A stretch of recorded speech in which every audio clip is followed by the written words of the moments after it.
आज हमारे साथ स्टॉक टॉक में जुड़ रहे हैं एंजल ब्रोकिंग के मयूरेश जोशी। मयूरेश, आज के कारोबार में किस तरह का मूड आपको नजर आया? जैसे आशीष ने कहा, स्मॉल और मिडिल सेक्शन के स्टॉक्स हैं वहां पर ज्यादा एक्शन था। Evening Tamanna ji, I think clearly yes, I think small और मिड कैप्स में इसमें ज्यादा एक्शन था और क्लियरली एक डे ऑफ कंसोलिडेशन था, क्योंकि आई थिंक जैसे मार्केट्स देखना चाहता है दो चीजें, एक तो फेडरल रिजर्व क्या करती है ब्याज दरों को लेके, और दूसरा I think winter session of parliament जो 2-3 दिनों में स्टार्ट होगा उसमें क्या क्या होता है। I think if GST is been able to successfully get cleared, मुझे लगता है एक बहुत पॉजिटिव ट्रिगर हो सकता है मार्केट्स के लिए शॉर्ट टर्म में।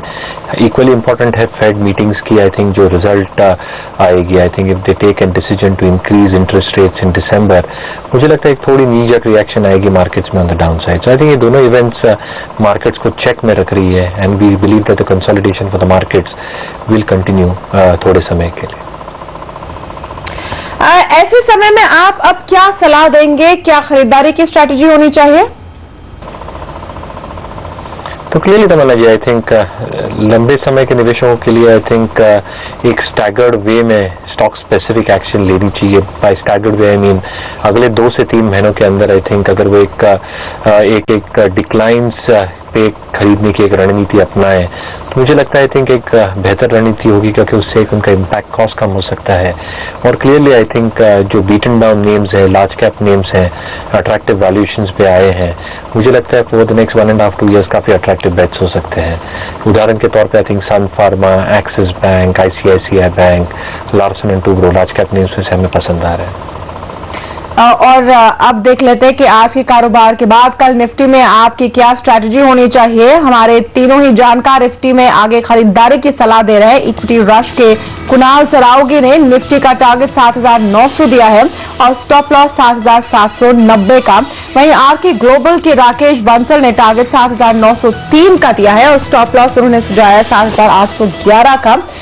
मानस जायसवाल.com के मानस जायसवाल अभी 7,900 का टारगेट ही दे रहे हैं और स्टॉप लॉस 7,825 का उन्होंने सुझाया। मयूरेश, ये जो कंसेंसस निकल कर आ रही है निफ्टी बाय पर, उस पर आपका क्या व्यू है? तो क्लियरली जैसे मैंने कहा पहले, आई थिंक जीएसटी पर काफी कुछ निर्भर होगा in terms of a short term trigger reaction. हालांकि एक्सपायरी थर्सडे को है तो volatility in the markets is definitely not ruled out, लेकिन मुझे लगता है कि जो बॉर्डर रेंज की मैं बात कर रहा हूँ for the past so many weeks and months, 7,500 to 8,200, शायद ये रेंज बरकरार रहेगी, क्योंकि कॉर्पोरेट अर्निंग्स जैसे हम देख रहे हैं काफी वीक रहे हैं। Q3 Q4 में हमें सुधार की उम्मीद नहीं है। So the only respite is की फर्स्ट क्वार्टर ऑफ FY17 या फर्स्ट हाफ ऑफ FY17 में capex recovery, investment cycle recovery के साथ साथ थोड़ी कॉर्पोरेट अर्निंग्स में सुधार आने की हम एक उम्मीद कर सकते हैं। Having said that, I think जो इंटरनेशनल बोर्सेस पे चाइनीज डेटा कैसे निकल के आता है, एंड ऑब्वियसली जैसे मैं पहले कह रहा था, आई थिंक जो फेड एक्शन होगा उस पर निर्भर होगा on how global cues pan out, और उस पर भी आई थिंक मार्केट्स की डायरेक्शन निर्भर होगी। तो मुझे लगता है आई थिंक एक रेंज में ही रहने की उम्मीद है। Either side of the range can be broken if either of the conditions are met. तो मुझे लगता है अगर जीएसटी क्लियर होती है और Fed hike I think delay होती है फॉर सम रीजन और the other, there is every possibility कि जो हम 8,200 का जो रेजिस्टेंस फेस कर रहे हैं, we might break that. On the other hand अगर जीएसटी क्लियर नहीं होती और फेड हाइक करता है दिसंबर में, तो there is every possibility we might actually break through that 7,500 mark. तो आई थिंक 7,500, 8,200 ये बहुत क्रूशियल लेवल्स होंगे निफ्टी के लिए। यहाँ पे एक छोटा सा ब्रेक लेंगे, लेकिन हम लौटेंगे जल्द ही। आगे आपको बताएंगे क्या है आज का वैल्यू पिक।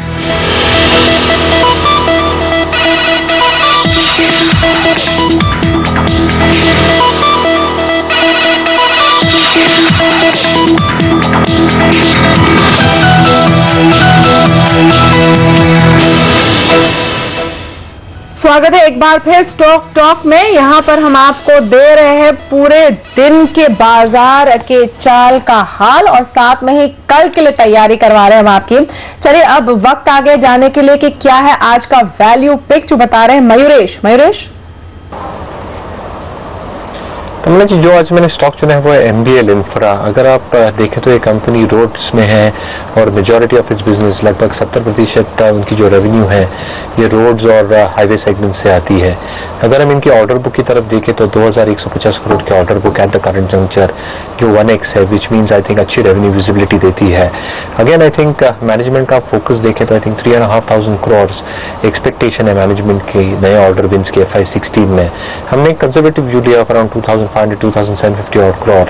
अगर यार आप देखते हैं तो I think with faster execution और फिक्स कॉस्ट अब्जॉर्प्शन हमें लगता है आई थिंक जो टाइम बाउंड एक्टिविटीज होती है तो top line growth can be anywhere to the tune of 17% clearly. अगर हम देखते हैं तो इबिटा मार्जिन और बॉटम लाइन का जो एक्सपेंशन हो सकता है विद एग्जीक्यूशन टेकिंग प्लेस वो एक 15% के आसपास हो सकता है। और टिपिकली अगर आप देखें तो इनकी जो BOT प्रोजेक्ट्स हैं, 5 प्रोजेक्ट्स हैं रोड प्रोजेक्ट्स में, जिसमें से 1 ऑपरेशनल है और बाकी के 4 इधर टोल प्लस ग्रांट या टोल प्लस एन्युटी है। इसका मतलब यही होता है कि इनकी जो कैश फ्लोज आते हैं ये कंपनीज में से from the road operations I think can be quite substantial once these are operational. हमें लगता है आई थिंक FY17 में in the next 6 to 9 months I think 3 of these projects will be operational और clearly I think that will have a very positive effect EBITDA margins के ऊपर। Clearly जो equity contribution necessary है road projects की तरफ complete करने के लिए वो 50 करोड़ के आसपास ही है आउट ऑफ 278 और करोड़, जो मुझे लगता है आई थिंक इंटरनल अक्रूवल से ही सफाइस हो जाएगा। क्लियरली अगर हम देखते हैं तो I think with cash flows improving I think debt levels कम हो जाएंगी। और अगर मैं वैल्यूएशंस की बात करूं तो कोर EPC बिजनेस को हम 26 का अगर EPS देते हैं और 9 टाइम का फॉरवर्ड वैल्यूएशन देते हैं और बाकी के बॉट प्रोजेक्ट्स अगर हम फ्री कैश फ्लो से टू इक्विटी शेयर होल्डर से आई थिंक एक कंपटीशन करते हैं तो मुझे लगता है I think the stock can easily reach levels of 285 अगले 12 महीनों में। वैल्यूएशन के तौर पे भी आई थिंक काफी attractively placed at the current juncture. We expect the company to post margins of 14.6% FY17 में और ये कंपनी आराम से 20 रुपए का EPS रिपोर्ट कर सकती है। तो I am quite bullish on this counter with the target of 285 अगले 12 महीनों। जी, और अब 21 दिसंबर से सेंसेक्स में बड़े बदलाव हो रहे हैं। वेदांता और हिंडाल्को सेंसेक्स से बाहर होंगे जबकि एशियन पेंट्स और अदानी पोर्ट की सेंसेक्स में एंट्री हो गई। इसके बाद सेंसेक्स का वैल्यूएशन सस्ता होने की उम्मीद जताई जा रही है। इसको डिटेल में समझाने के लिए मार्केट एडिटर अनिल सिंह भी अब जुड़े हमारे साथ। अनिल, सेंसेक्स का PE मल्टीपल कितना कम होगा इसके बाद और क्यों? देखिए, सेंसेक्स में अभी माना जा रहा है कि अंदाज से जो सेंसेक्स की 30 कंपनियां वो कुल मिलाकर 1250 रुपए प्रति शेयर की कमाई करेगी। यानी कि उन सारी कंपनियों की कमाई को जोड़कर अगर ये निकाला जाए कि एवरेज क्या कमाई होगी तो सेंसेक्स की कंपनी की कमाई होती है 1250 रुपए प्रति शेयर, जिसे कहते हैं EPS। अब जो EPS होती है या जो कमाई होती है इसके कुछ गुना पर सेंसेक्स ट्रेड करता है और उसे कहते हैं PE मल्टीपल। इस वक्त सेंसेक्स ट्रेड कर रहा है लगभग 20.5 के PE मल्टीपल पर या 20 के PE मल्टीपल पर मान ले राउंड फिगर, क्योंकि अगर 20 के PE मल्टीपल पर है 1250 रुपए के आसपास की कमाई है सेंसेक्स की कंपनी की, तो सेंसेक्स का सही भाव होता है 25,000 के आसपास। अब हो क्या रहा है, 21 दिसंबर से 2 कंपनियां बाहर जाएगी, वो है हिंडाल्को और वेदांता। 2 कंपनियां नई अंदर आएगी, अदानी पोर्ट और एशियन पेंट्स।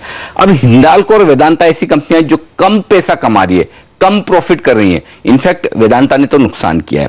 उनके सामने जो 2 कंपनियां आ रही है, अदानी पोर्ट और एशियन पेंट्स, वो अच्छा खासा मुनाफा कमा रही है। तो अब होगा ही क्या, ऑन एन एवरेज सेंसेक्स की कंपनियों की कमाई बढ़ेगी और सेंसेक्स की कंपनियों की कमाई जब बढ़ेगी, अगर सेंसेक्स इसी लेवल पर है तो सेंसेक्स का वैल्यूएशन सस्ता हो गया। तो जो 20.5 के आसपास का मल्टीपल इस वक्त मिल रहा है सेंसेक्स को, वो घटकर 19.25 के आसपास का रह जाएगा। तो इस लिहाज से सेंसेक्स आपके लिए कम महंगा हो जाएगा, थोड़ा आकर्षक हो जाएगा इस बदलाव से। तो सबसे बड़ी बात समझने की यह है कि नुकसान करने वाली या कम मुनाफा करने वाली कंपनियां अगर बाहर जाती है, ज्यादा मुनाफा करने वाली कंपनियां अंदर आती है, तो फिर सेंसेक्स का या निफ्टी का वैल्यूएशन सस्ता हो जाता है और वही होगा इस वक्त। तो इस बदलाव से सेंसेक्स में क्या और तेजी की गुंजाइश बनती है अनिल?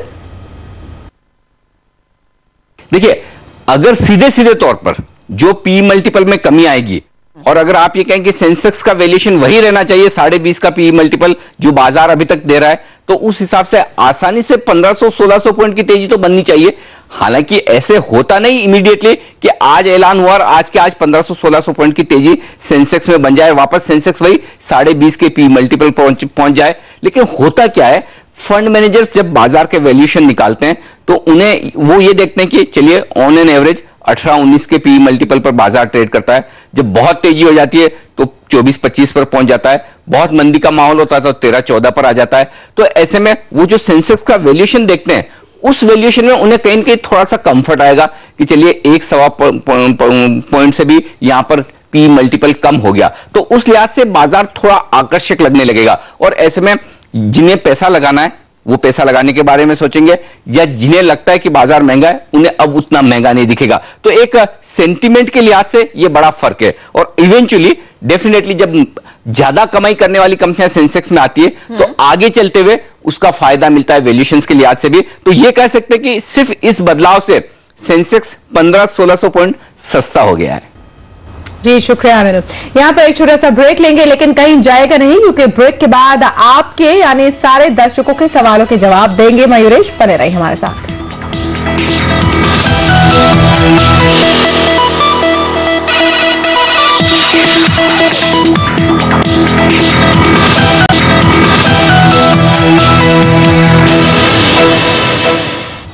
और अब समय आ गया कि हम आपके सवालों का जवाब दें। स्टॉक टॉक में जगदीश है सबसे पहले फोन लाइन पर अहमदाबाद से। बताइए जगदीश। हाँ मैडम, मेरा NIT लिमिटेड का 2000 शेयर है at ₹94 और मेरा प्लान था 1 मंथ का with the target of 110।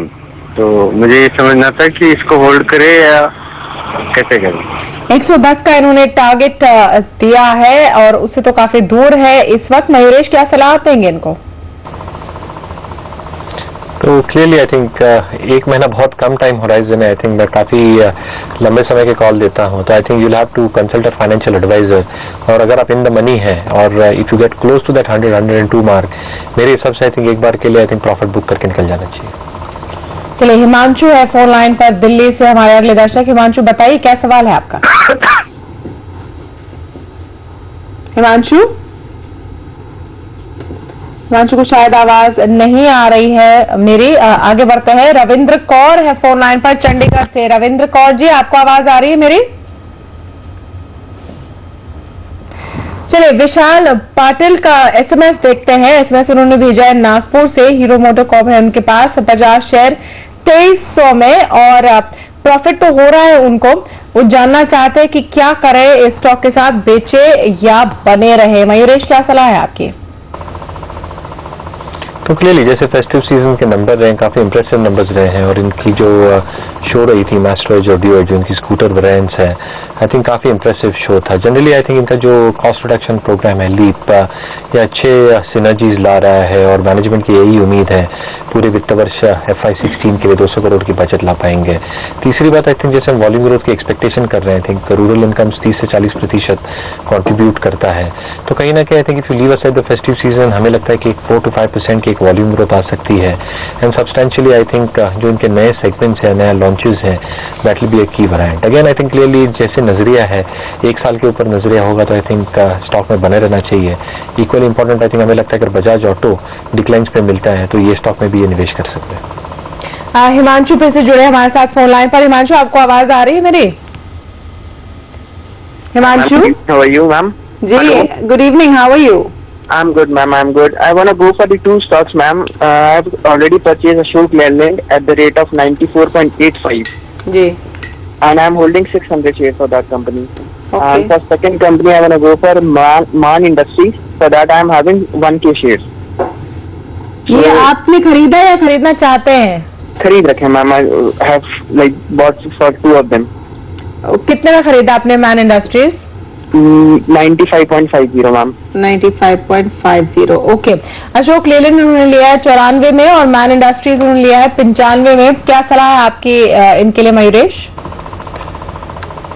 Supriya लेते हैं अशोक लेलैंड में बने रहना चाहिए। इनके नंबर्स काफी इंप्रेसिव रहे हैं और हमें लगता है जैसे MHCV सेगमेंट आउट परफॉर्मेंस दे रहा है, एक 15 से 18% की एक ग्रोथ रूल आउट नहीं की जा सकती अगले 2 साल में। इनका जो एक्सपोर्ट कंट्रीब्यूशन है, we are expecting that to increase from 15% to 33%। Clearly अगर हम देखते हैं जो एलसीवी सेगमेंट एक वीक लिंक है अशोक लेलैंड के लिए, उसमें अगर एक सुधार आता है over the next few quarters तो consolidated numbers will appear far better. तो मुझे लगता है I think Ashok Leyland current valuation पे 11 टाइम्स EV/EBITDA पे मिल रहा है। We got a target price of 111, तो बिल्कुल बने रहना चाहिए। मान इंडस्ट्रीज अनफॉर्चुनेटली मैं कवर नहीं करता, बट उनको एक दूसरा स्टॉक सजेस्ट कर सकता हूँ, गारवारे वॉलरोप्स। मुझे लगता है कंपनी काफी स्वीट स्पॉट्स में है, डेट रिडक्शन किया है, ऑलमोस्ट 20 करोड़ के आसपास डेट है 140 करोड़ से। इनकी जो रॉ मटेरियल कॉस्ट है सब्सटैंशियली डिक्लाइन होगी क्योंकि क्रूड ऑयल को डिराइव्ड है पॉलीथिलीन और नाइलॉन। और क्लियरली जैसे ये nets, aquaculture, agriculture, sporting equipment बनाते हैं, हमें लगता है जो इक्विटी कॉन्ट्रीब्यूशन 50% है वो 65% टच कर सकता है अगले 2 साल में, which can be huge value addition margin के तौर पे। 12.2 टाइम्स पे ट्रेड करता है जो मुझे लगता है काफी रीजनेबल है। तो गारवारे वॉलरोप्स डिक्लाइन पे अगर मिलता है तो मुझे ये भी स्टॉक काफी पसंद आ रहा है। जी बहुत बहुत शुक्रिया मयूरेश, आज हमारे दर्शकों के सवालों का जवाब देने के लिए। जाने के पहले कोई डिस्क्लेमर? तमन्ना जी, जो भी स्टॉक्स की हमने चर्चा की मेरी पर्सनल होल्डिंग तो है नहीं, लेकिन इट इज पॉसिबल कि हमने सारे स्टॉक्स हमारे क्लाइंट्स के साथ डिस्कस किए हों और क्लाइंट्स की ये स्टॉक्स में होल्डिंग्स भी हो सकती है। चलिए एक बार फिर से बहुत बहुत शुक्रिया आपका। स्टॉक टॉक में आज के लिए फिलहाल इतना ही, लेकिन आप बने रहिए CNBC आवाज के साथ। नमस्कार।